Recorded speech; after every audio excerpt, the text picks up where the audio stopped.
8번째 환난이 주는 유익 시편 119편 67에서 72절까지 봉독했습니다. 여러분은 성경에 기록된 말씀이 모두 옳은 말씀이라고 생각하세요? 성경에는 하나님의 말씀만 기록된 게 아니라 사람들 말도 있고요. 그 다음에 사탄이 유혹하는 말까지 있어요. 특히 욥기에는 하나님에 대해서 잘 안다고 자부하는 욥의 그 세 친구가 등장해서 자기가 하는 말이 모두 하나님 말씀이라고 주장하면서 욥을 설득하려고 하는데, 지금으로 말하자면은 여러 신학을 가진 사람들이 등장해서 말이죠. 그들만의 그 이상한 신학으로 사람을 설득하는 것과 같다고 보면 될 것 같아요. 그래서 기독교 이단들이 사실은 이렇게 생겨납니다. 사람들의 말은 맞기도 하죠. 그렇지만 틀리기도 한 이유가 시대와 장소에 따라서 상황, 또 관습, 법이 다 다르죠. 그러니까 일정하게 적용할 수가 없습니다. 근데 욥기에 등장하는 세 친구들과 욥의 논쟁을 살펴보면요, 대체적으로 맞는 얘기예요. 그렇지만 틀린 것도 많이 있는 것을 발견합니다. 욥기가 특히 어렵다고 하는 이유가 여러 가지 이유가 있겠지만은 욥기에 등장하는 그 여러 사람들의 말들이 옳은 것도 있고 그런 것도 있고, 그래서 우리가 그걸 분별해내는 통찰력이 필요하기 때문에 사실 어렵습니다. 이제 욥과 세 친구들의 아주 길고 지루한 대화가 이제 끝이 났지만은 욥은 자기는 죄가 없다는 그 욥의 확신을 꺾지를 못합니다. 그래서 욥은 친구들과 이제 더 이상 논쟁을 하지 않고 하나님께 자신의 무죄함을 호소하는 것까지가 이제 지난번까지 얘기였습니다. 자, 이제 욥기가 끝나가는 시점에서 이제 등장해야 되는 분은 누굴까요? 이제 마지막으로 등장하는 분은 하나님입니다. 그런데 갑자기 새로운 인물이 등장해서 욥과 친구들을 꾸짖는데 그 이름이 여호와는 나의 하나님이란 뜻을 가진 엘리후입니다. 이 사람은 그동안에 욥과 친구들의 논쟁을 듣고 있었는데 왜 이제 등장할까요? 그는 논쟁에 참여한 대신에 일방적으로 이 욥과 세 친구를 꾸짖는데 32장 6절에서 10절입니다. 붓사람 바라겔의 아들 엘리후가 대답하여 이르되 나는 연소하고 당신들은 연로함으로 뒷전에서 감히 내놓지 못하였노라. 내가 말하기를 나이가 많은 자가 말할 것이요 연륜이 작은 자가 지혜를 가르칠 것을 하였노라. 그러나 사람 속에는 영이 있고 전능자의 숨결이 사람에게 깨달음을 주시나니 어른이라고 지혜롭거나 노인이라고 정의를 깨닫는 것이 아니라 그러면 내가 말하노니 내 말을 들으라. 나도 내 의견을 말하리라. 자, 내가 나이가 어려서 그동안 잠잠고 있었는데 이 욥의 친구들이 욥 말에 제대로 반박하지 못하는 것도 더 이상 참을 수가 없고, 또 나이가 많다고 다 지혜로운 것이 아니다. 하나님의 지혜가 있어야 된다고 이제 그러니까 내 말에 귀를 기울라고 합니다. 사실 나이가 많다고 다 지혜로운 건 아니에요. 근데 나이가 많으면은 경험이 생기니까 좀 지혜로워지긴 합니다. 근데 젊어도요, 사물을 쉽게 깨닫는 능력이 있는 사람들이 있기는 해요. 근데 이 사람은 좀 교만한 것 같아요. 엘리후는 이 욥의 주장을 요약하면서 이제 비난을 합니다. 그게 34장 5절에서 9절이에요. 욥이 말하기를 내가 의로우나 하나님이 내 의를 부인하셨고 내가 정당함에도 거짓말쟁이를 하였고 나는 허물이 없으니 화살로 상처를 입었노라 하니 어떤 사람이 욥과 같으랴. 욥이 비방하기를 하며 악한 일을 하는 자들도 한패되고 악인과 함께 다니니 사람이 하나님을 기뻐하나 무익하다 하느니라. 욥이 이랬던 얘기예요. 근데 이거는 사실이 아닙니다.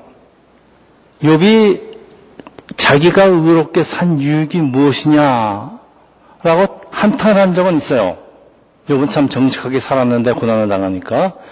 근데 엘리후는 이 욥의 탄식을 하나님께 대드는 것으로 오해를 합니다. 오늘날 사람들 하는 짓이 똑같아요, 사실은. 어떤 사람이 말을 하면요, 말에 앞하고 뒤를 잘라먹고요, 그 중간에 있는 것만 갖고 그냥 왜곡되게 보도하고 공격하고 아주 여러 곳에서 벌어지고 있는데 지금 한국 정치판에서 아주 많이 일어나고 있습니다. 그런데 이제 엘리후는 욥의 고난의 이유가 인간공부가 아니라 하나님이 욥을 고쳐주기 위함이라는 아주 새로운 관점을 제시하는 게 사실은 이건 히브리서 12장 6절에서 8절에서 이런 백업이 있습니다. 주께서 그 사랑하는 자를 징계하시고 그가 아들마다 채찍질하심이라 하였으니 너희가 참으면 징계를 받기 위함이라. 하나님이 아들과 같이 너희를 대우하시나니 어찌 아버지가 징계하지 않는 아들이 있으리. 징계는 다 받는 것이거늘 너희에게 없으면 사생자여 친아들이 아니니라. 부모한테 야단 안 맞으면 친아들 아니라는 얘기 같아요. 자, 엘리후는 환난의 원인을 설명하지는 못해요. 그렇지만은 환난의 유익에 대해서 설명합니다. 이게 오늘 설교 제목입니다. 부모가 자식이 제멋대로 사는 걸 내버려두지 않는 게 사실은 자식을 위한 것이라는 건 맞는 말이에요. 그런데 욥은 상당히 욥한테는 억울한 얘기입니다. 왜냐하면 욥이 하나님께 의문을 제기한 게 자기가 하나님의 뜻을 알라고 그러는 거지 하나님께 대드는 게 아니에요. 성경을 읽다가 모르는 게 있으면 목사한테 물어보든지 기도하면서 물어보든지 물어봐야죠. 그냥 무조건 그냥 납득이 안 간데도 순종하는 거는 저는 찬성하지 않습니다. 그런데 이 엘리후라는 사람은요, 욥이 하나님께 뭐 물어보고 따지고 논쟁하는 걸 이 자체를 아주 교만한 것이라고 보기 때문에 욥이 뭔가 잘못하고 있다는 거예요. 그래서 그런 점에서는 다른 친구들과 다를 것이 없어요. 그래서 그 역시 욥의 고통을 유래해 주지 못하고 오히려 비난을 합니다. 그래서 이게 34절 10절에서 12절입니다. 그대가 범죄한들 하나님께 무슨 영향이 있겠으며 그대의 악행이 가득한들 하나님께 무슨 상관이 있겠으며 그대가 의로운들 하나님께 무엇을 드리겠으며 그가 그대의 손에 무엇을 받으시겠느냐. 그대의 악은 그대와 같은 사람에게나 있는 것이요 그대의 공의는 어떤 인생에게도 있느니라. 이게 지난번에 전번 시간에 엘리브에서 똑같은 주장이에요. 이 말이 사실이라면요 우리 기도할 필요 없어요. 선하게 살 필요도 없어요. 선하게 산다고 해서 하나님이 뭐 알아주시는 것도 아니고. 하나님의 절대 주권을 강조하는 건 좋은데 말이죠. 그러다 보니까 하나님의 따뜻함이 없어져 버립니다.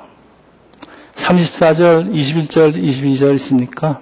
그는 사람의 길을 주목하시며 사람의 모든 걸음을 감찰하시니 행악자는 숨을 만한 흑암이나 사망의 그늘이 없느니라. 성경은 하나님을 감찰하시는 하나님이라고 표현을 합니다.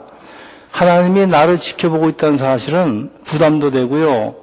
또 무섭기도 하죠. 그렇지만은 사실 이거 하나만 믿고 있어도요. 우리가 많은 죄를 피할 수가 있습니다.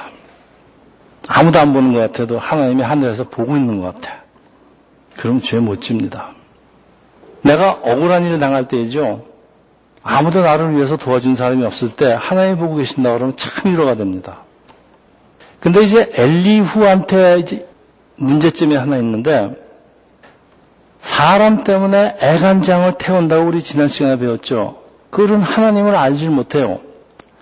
하나님은 사람과 사귀기를 원하시는 분이고 우리의 기도를 들으시는 분이고 우리의 작은 신음소리에도 응답하시는 분이고 또 하나님은 우리를 위해서 자신에게 있는 그 절대 주권과 자유를 제한하시기를 주저하지 않는 분이에요. 그러니까 엘리후는 하나님에게는 따뜻함을 하나님에 있는 헤세드가 뭐라고 했죠? 하나님의 조건 없는 사랑을 알지 못해요. 우리 예수께서는 잃어버린 어린 양 한 마리를 찾아다니신다고 그랬어요. 그래서 하나님은 우리 삶에 개입하시느라고 이 땅에 태어나시고 또 세상 고통을 다 당하시고 그리고 십자가에 돌아가신 분, 그분 우리 예수 그리스도, 우리가 믿는 예수 그리스도 아닙니까? 근데 엘리후는 예수 그리스도를 몰라요. 그러니까 차가운 하나님만 아는 거예요. 그래서 35장에는 이제 엘리후가 주장하는 것을 이제 정리를 하는데, 첫째, 고난당한 사람의 경우 가장 어려운 것이 고난의 원인을 규명하는 것이다. 사실 저도 고난을 오래 받아봤지만 참 고난의 원인을 규명하는 게 참 어려워요. 왜 그런지. 둘째, 고난을 허락하신 하나님의 주권 아래 겸손히 고난을 견디면다 보면 고난의 이유를 알게 된다. 그리고 또 그 고난의 유익도 알게 된다. 셋째, 고난당한 자가 스스로 그 원인을 알 때까지 옆에 있는 사람은 그 사람을 정죄하지 말고 도와줘야 된다. 네, 넷째, 고난당한 자를 도울 때 가장 중요한 것은 그가 하나님 안에서 끝까지 견디고 마지막에 승리할 수 있도록 곁에 있어주고 격려하는 것이다. 예, 다 맞는 얘기입니다. 황금같이 맞는 얘기입니다. 엘리후는 어떻게든지 욥을 회개시켜서 하나님께 돌아오게 하겠다는 그 마음은 이해가 하지만요. 욥이 지금 고난을 당하고 있는 이유가 욥에게 무슨 잘못이 있기 때문이라는 거예요. 욥은 죄인이 한다는 것이 엘리후의 생각이기 때문에 욥한테 회개하라고 그러는데, 여러분 욥기 우리 여태까지 봤지만은 욥기는 사실 욥이 그렇게 잘못한 것이 없습니다. 그러니까 욥은 여전히 이 엘리후의 얘기도 받아들일 수가 없어요. 자, 이 엘리후에게는 차가운 이성은 있을지 모르지만은 이 따뜻한 감정이 없어요. 사람들은 이제 논리를 따지면서 다른 사람 설득하려고 하죠, 보통. 이거는 법정에서 변호사들이 하는 일입니다. 우리가 할 일은 아니에요. 그 논리가 맞아도요, 그 듣는 사람은요, 다칩니다. 네가 한 얘기가 맞아. 그렇지만 나는 굉장히 기분 나빠. 나는 상처를 받아. 이렇게 됩니다. 그래서 아주 유명한 말이 있죠. 가슴은 뜨겁게, 머리는 차갑게. 네. 우리 신앙생활에서 꼭 지켜야 될 겁니다. 머리는 차갑게, 가슴은 뜨겁게. 이 신학이나 어떤 그 논리에 집착하게 되면은 인간미가 없어집니다. 엘리후도 다른 친구들과 똑같아요, 이런 점에서는. 어떤 분은 논리적이 아닌데 말이죠. 그분은 다른 사람들의 상처를 감싸주는 분들이 있어요. 여러분은 논리적으로 사람 막 따지는 사람입니까? 아니면 따지지 않고 그냥 사람을 위로해주고 격려해주고 살려주고 그런 사람이 있습니까? 여러분 한번 반성해보세요. 어떤 사람이세요? 둘 다, 네, 맞습니다. 우리 둘 다 있어요. 논리적이기도 하고 또 따뜻한 마음도 있습니다. 논리적인 건 대충 피하는 게 좋을 것 같아요. 계속되는 36장. 엘리후는 욥이 겪고 있는 고난의 이유를 분석을 합니다. 욥의 잘못은 욥이 하나님의 충고를 받아들이지 않고 하나님이 욥을 위해서 훈련하시는 고난에 순종하지 않고 반응했기 때문이라고 주장합니다. 그래서 36장 자체가 고난을 받는 자를 하나님이 어떻게 다루는지에 그 초점을 맞추는데, 그 7장 1절에서 2절 보면 욥은 고난당하는 자를 노예처럼 만든다고 탄식을 합니다. 고요를 당하다 보면 노예처럼 된대요. 너무 힘드니까 하는 얘기예요. 근데 엘리후는 고난의 의도가 사람들이 순종을 배우면서 고난은 사람의 귀를 여는 역할을 하는데, 다시 말하면은 고난을 통해서 하나님의 음성을 듣기 때문에 고난은 하나님 백성에게는 훈련의 도구가 되는 유익이 있습니다. 그래서 이거 정확히 맞는 얘기입니다. 우리에게 고난을 주시는 하나님의 이유일 것 같아요. 그래서 시편 119편 6절에서 67절입니다. 고난 당하기 전엔 내가 그릇 행하였느니 이제는 주의 말씀을 지키나이다. 여러분 잘 아시는 말이죠. 또 119장 71절 고난 당한 것이 내게 유익이라. 이로 말미암아 내가 주의 율례들을 배우게 되었나이다.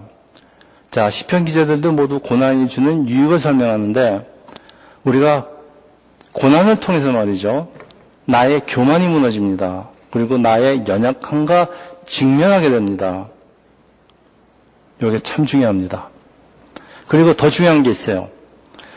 나의 고난을 통해서 말이죠, 고난받는 이유들을 이해하게 됩니다. 그 전까지는 저 사람들이 뭘 잘못했으니까, 저 사람들이 죄가 있으니까 지금 네가 힘들지, 고난당하지, 이렇게 생각을 했는데, 자가 막상 고난을 당해보니까 그게 아니에요. 사실 예수께서도요, 이 땅에 오셔서, 하나님이 이 땅에 오실 필요가 없어요. 그렇지만은 이 땅에 오셔서 세상에서 사람으로 살면서 고난을 직접 체험하시죠. 때로는 우시기까지 합니다. 그게 이유입니다. 여러분, 어느 미국 회사에서 말이죠, 이 회사는 사업의 실패를 경험한 사람만 중역으로 채용합니다. 그 이유가 있어요. 실패한 경험이 없는 사람은 교만합니다. 그래서 자기를 믿기 때문에 언젠가는 실패를 하게 되는데 아주 큰 실패를 합니다. 결국은 회사에 큰 손해를 준다는 게 이 경영자의 경험이고요. 이 사람의 사업 철학입니다. 그래서 여러분, 실패는 성공의 어머니란 말이 있죠. 이거 누가 한 얘기인지 아십니까? 바로 옆 동네 사는 사람이 했는데 에디슨이 했습니다. 발명은 에디슨. 그 많은 발명한 사람이 얼마나 실패를 많이 했길래 실패는 성공의 어머니라고 했겠습니까? 여기 젊으신 분들은 잘 모르겠지만 나이가 드신 분도 좀 있으니까 저희 때는 중학교, 고등학교, 대학교 입시가 다 있었어요. 여기 1차에 한 번도 떨어지지 않으신 분 있으면 죄송하지만 손 한 번 들어주세요. 사랑에 실패해 본 사람이 없는 사람하고는 인생을 논하지 말라고 합니다.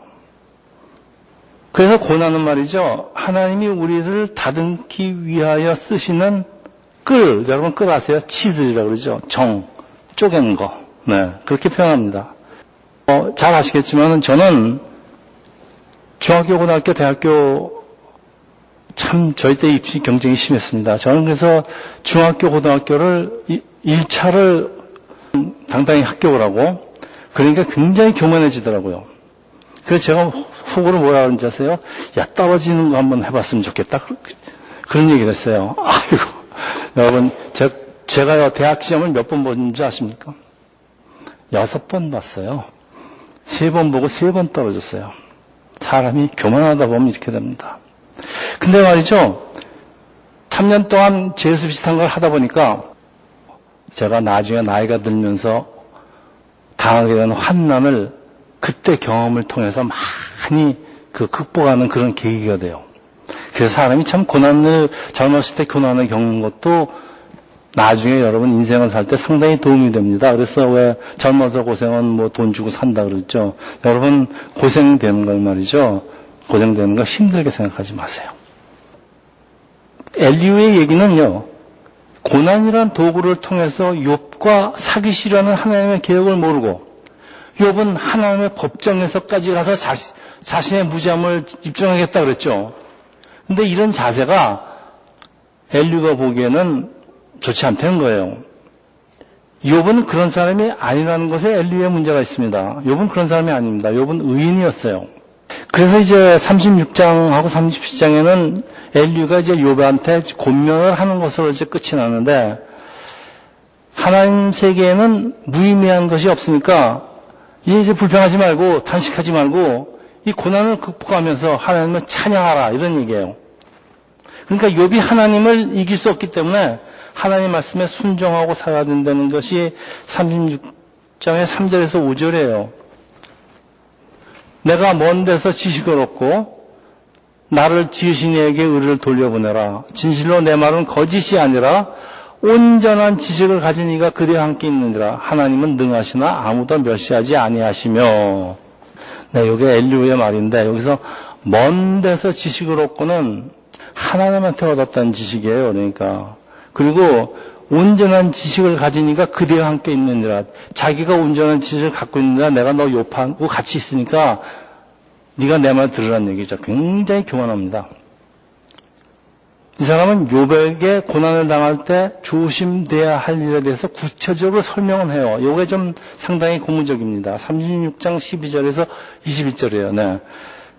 그러므로 하나님이 그들을 환난에서 이끌어내사 좁지 않고 넉넉한 곳으로 옮기려 하였은즉 무릇 그들의 상에는 기름진 것이 놓이라. 이제는 악인의 받을 벌이 그들에게 가득하였고 심판과 정의가 그들을 잡았나니 그대는 분노하지 않도록 조심하며 많은 뇌물이 그들을 그릇된 길로 가게 할까 조심하라. 그대의 부르짐이나 그대의 능력이 어찌 능히 그대가 공고한 가운데서 그대를 유익하게 하겠느냐. 그대는 밤을 사모하지 말라. 인생들의 밤이 그들이 있는 곳에서 끌려가리라. 상과 악으로 치우치지 말라. 그대가 환난보다 이것을 택하느니라. 야, 참 어렵고 의미심성한 말씀인데요. 제가 한국말을 조금 서툰 분 위해서 요약을 하겠습니다. 하나님은 모든 것을 아시는 의로운 심판자이니까 악인들의 숨겨진 마음까지 다 아시고 심판하시기 때문에 그래서 이제 역사가 제대로 돌아간다 그런 얘기입니다. 따라서 욥에게 있는 불행은 하나님의 정당한 심판의 결과이기 때문에 욥이 벌을 받는 것은 너무나 마땅하다. 하나님 편에서 하나님을 대신해서 충고한다는 엘리후의 말은 옳은 말과 틀린 말이 막 뒤섞여 있어요. 근데 본인은 다 하나님한테 받은 거라 하나님 뜻에 확신이 있지만은 뭐 교만하기도 하지만은 아주 위험한 생각입니다. 엘리후는 욥을 정죄하지만 자신의 논리에 빠져서 먼저 자기 자신을 묶어버립니다. 다른 사람까지 또 묶어버립니다. 여러분, 사람을 치유하는 것은 이 지식이나 논리나 충고나 이런 게 아니고요. 위로, 사랑, 그리고 그 사람의 아픔을, 고통을요, 같이 나눠주는 것이 그 사람을 위로하는 겁니다. 어떤 사람이 고통을 당하고 고난을 당할 적에 너 이거 잘못했지 저거 잘못했지 그러지 마세요. 가서 안아주세요. 그냥. 더 힘들지 그러면.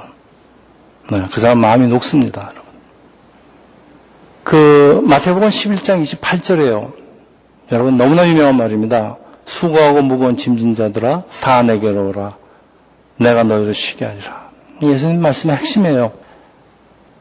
자, 예수님은 물론 하나님입니다. 그렇지만은 우리가 내가 진 짐이 무겁게 느껴질 때 말이죠. 남은 힘든 게 아니고 다른 사람의 진 짐 생각도 좀 해주고요. 또 내가 힘들어도 그들의 짐을 같이 나눠 들어주는 가운데 참 이상하게도 내 짐이 가벼워지는 것을 느낍니다. 자, 우리 처음에 시작할 때 우리가 이제 던졌던 질문입니다. 엘리후는 하나님이 나타나시기 전에 왜 갑자기 돌연 등장하는 이유가 무엇일까요? 왜 이 사람이 중간에 등장할까요? 첫째, 우리는 그동안 이제 욥과 세 친구들의 대화를 지켜보고 있었는데 엘리후가 느닷없이 등장함으로 하니까 성경을 읽고 있는 우리 각자의 경험을 가지고 우리가 욥과 세 친구의 대화에 참여하게 합니다. 욥과 세 친구가 논쟁을 벌일 때 우리는 그냥 지켜보고 있었죠. 지루하게. 근데 엘리후가 끼어드니까 또 우리도 같이 이들의 논쟁에 자연스럽게 끼어들게 됩니다. 따라서 그들의 세계가 성경 속에 있는 세계가 바로 욥기를 읽고 있는 우리의 이해가 되어버립니다. 그러니까 리얼하게 다가옵니다. 성경 이야기가. 그래서 우리가 가지고 있는 그 각 사람의 삶의 경험들이 다 다르죠. 그래서 그 스토리를 가지고 욥과 친구들의 대화에 들어오게 되는 역할을 합니다. 이것이 엘리후가 느닷없이 등장한 이유입니다. 이제 욥의 고난이 우리의 고난이 됩니다. 그러니까 다른 사람의 고난을 이해하고 또 받아들이게 되고 또 우리에게 환난을 당하고 있는 이웃에 대한 그 컴패션이 생기게 됩니다. 사실 욥기는 오래전부터 구전된 이야기, 창세기보다 더 먼저라고 합니다. 근데 편집된 것은 이스라엘이 포로로 잡혀서 신음하고 있을 때 욥기가 편집이 됐는데 그 편집된 이유가 고통당하고 있는 이스라엘을 위로하기 위해서 편집됐다고 합니다. 그런 점에서 많은 동감이 갑니다. 그 다음에 두 번째 이유가 있어요. 욥이 질문합니다. 욥의 질문은 한결같아요. 도대체 내 죄가 무엇입니까, 하나님? 친구들의 대답은 그건 나도 몰라. 그렇지만 네가 잘못했으니까 네가 불행한 거야. 이 대답밖에 없어요. 근데 이제 엘리후의 대답이 조금 달라요. 하나님이 너한테 뭔가 잘못된 것을 가르쳐 주시려고 그러는 거다. 그까지예요. 근데요, 이제 다음 시간에 이제 욥기가 끝날라 그러는데 끝내볼라 그럽니다. 모르겠어요. 하나님은 욥에게 폭풍 속에서 나타나시면서 욥의 질문에 답을 주시는 대신에 엉뚱한 말씀을 하세요. 근데 마치 그 질문이요, 엘리후가 욥에서 했던 비슷한 질문을 던집니다. 38장 1절에서 4절. 그때 여호와께서 폭풍우 속에 나타나시며 욥의 질문에 답을 주는 대신에 엘리후가 욥에게 했던 비슷한 질문을 던집니다. 이제 그게 이제 38장 1절에서 4절이에요. 그때 여호와께서 폭풍우 가운데 욥에게 말씀하시며 이르시되 무지한 말로 생각을 어떻게 한 자가 누구냐? 너는 대장부처럼 허리를 묶고 내가 네게 묻는 것을 대답할지라. 내가 땅에 기초를 놓을 때 내가 어디 있었느냐. 내가 깨달아 알았거든 말할지니라. 여러분, 하나님의 이 말씀 하나에 이 세상에 있는 그 유명한 모든 신학자들의 입을 닫아야 됩니다. 하나님이 세상을 만들 때 지들이 어디 있다고 논리를 주장합니까? 사실 하나님 앞에는요, 신학도 없고요, 논리도 없고 아무것도 없어요. 우리 몰라요, 아무것도. 우리는 하나님 앞에서는 순종밖에 없어요. 근데 순종하다 보면 이해가 안 가는 것들이 많기 때문에 하나님한테 물어보기도 해야 됩니다. 그래야지 자기의 신앙이 자랍니다. 이해가 안 되는 거 있으면 저한테도 물어보시고, 저는 몇십 년을 계속 물어보고 있는데 아직도 물어보고 있습니다.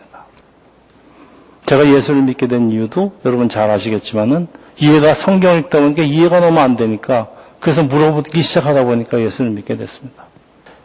자, 이 엘리의 등장이 38장 욥에게 던지시는 하나님의 질문을 예비하고 있어요. 욥은 엘리후에게 한 번 들었던 질문을 하나님한테 다시 듣게 됩니다. 말하자면 연습을 미리 한 거예요. 그래, 만약 이런 준비가 없었다면은 욥은 하나님의 질문과 하나님의 세계를 이해할 수 없었을 겁니다. 하나님 도대체 무슨 말씀하시냐. 내 죄가 뭐라고 그러는데, 하나님 내 죄가 뭐예요? 이러고 물어보는데 하나님 뭐라고 하는가면요, 내가 땅에 기초를 지을 때 너 어디 있었니? 동문서답이죠. 이런 동문서답을 잘 하시는 분이 있는데 누군지 아세요? 예수님. 이야, 병범 씨가 왜 저렇게 되는지 모르겠어요, 요즘. 예수님은요, 사람들이 물어보면요, 그 대답 하신 적이 없어요. 다 엉뚱한 소리 하세요. 여러분, 저한테요, 뭐 질문해 보세요. 제가 그 질문에 대한 답을 하는지, 딴 얘기를 하는지. 자, 이제 욥기를 이제 마감을 하는데 제가 정리를 하고서 다음 시간에 마감하겠습니다. 자, 욥의 이제 모든 불행이 시작되는 게 욥기 1장 2절입니다. 하나님의 천상에 의해서 사탄이 나타나는 바람에 이렇게 됐는데, 욥과 친구의 논쟁이 3장에서 시작해서 지금 28장까지 계속됩니다. 참 지루하죠. 그러니까 사람들이 안 읽죠. 그리고 29장에서 31장은 욥이 회고하는 거예요. 그리고 이제 32장에 이제 엘리후가 끼어드는데, 그 이유가 지금 욥과 세 친구의 이 세계, 이 다른 세계와 하나님의 세계는 달라요. 근데 이 엘리후라는 친구는 이 세계를 조금 연결시켜주고 있습니다. 엘리후의 역할이 그것입니다. 욥기 참 어렵습니다. 그래서 자, 이제 말씀을 정리하겠습니다. 여러분, 투병이 뭔지 아시죠? 병과 싸운다는 거. 우리 주위에 아픈 사람이 참 많습니다. 네, 그래서 그런 분들은 때로는 병과 싸워서 병을 이겨야 합니다. 근데 사람들한테는 이길 수 없는 지병이 있어요. 보통 부모로부터 유전되는 체질의 연약함이 이제 한 40대 중반쯤 되면 나이가 들면서 지병으로 바뀌게 되는 거죠. 저희 부모는 두 분이 모두 당뇨병이었고, 저희 집안에는 당뇨병 아는 사람이 없어요. 저도 피할 수 없는 당뇨병이 있는데 저 한 20년 투병하고 있습니다. 제가 점차 깨닫게 되는 게 있는데, 제가 이런 지병하고 싸워서 이기는 방법이 없어요. 이거 어떻게 이깁니까? 저희 부모가 물려주신 건데. 그래서 병과 놀아주면서 살아가는 게 지혜라는 사실을 깨닫게 됩니다. 병과 놀아줍니다. 자, 어떤 병인지 그 사람의 특별히 요구되는 것들이 있어요. 저희 경우는 설탕, 그리고 포도당으로 쉽게 변하는 음식들, 탄수화물들 조심해야 됩니다. 이것만 조심하면요, 당뇨병은 병이 아니에요. 그러니까 내 몸을 그 병에다가 적용하는 것, 그러니까 내가 가지고 있는 병과 내가 사귀는 것, 그걸 갖다 제가 병과 놀아준다 그럽니다. 이게 제일 좋은 방법이에요. 여러분이 절대 이길 수 없는 어려움이 있습니다. 이 어려움을 여러분 어떻게 할 겁니까? 여러분, 어려움과 놀아주세요. 세상이 좀 편해집니다. 그러면 하나님하고 싸우길 수 있는 사람이 있어요?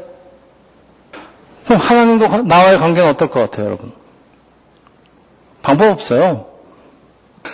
하나님의 말씀에 순종해서 나를 맞춰서 사는 것, 그게 최선의 방법입니다. 하나님하고 대항하는 거 아주 참 어리석은 일입니다. 이길 수 없는 사람분하고 어떻게 대항을 해서 싸웁니까? 근데 하나님과 싸우는 사람이 참 많습니다. 저도 그 중에 하나였습니다. 하나님 생각이나 계획이요, 나의 것과 다른 것이 대부분이에요. 그러니까 하나님이 나를 마치시겠습니까? 내가 하나님을 마치겠습니까? 나를 하나님에 마치는 훈련이 필요한데, 여러분 그것을 신앙의 연단이라고 부릅니다. 그리고 나보다 나를 더 잘 아시는 하나님께 나를 맡기는 게 사실은 제일 좋은 겁니다. 하나님이 나를 제일 좋은 곳으로 인도하십니다. 이사를 다 잘 마쳤는데 역시 하나님이 구해주시는 집이 제일 저한테 좋은 집이었습니다. 여러분, 때때로 어려움은 찾아옵니다. 뭐 피할 수 없습니다.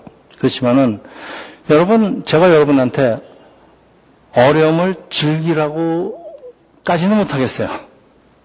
근데 어려움을 즐기는 사람도 있긴 있어요. 도사급이죠. 근데 제가 그 얘기는 참아 못하겠어요. 그렇지만은 이 오늘의 어려움이 말이죠, 내일을 살아가는 지혜가 돼요. 참 신기합니다. 오늘 어려움을 잘 넘기면요, 내일이 편해집니다.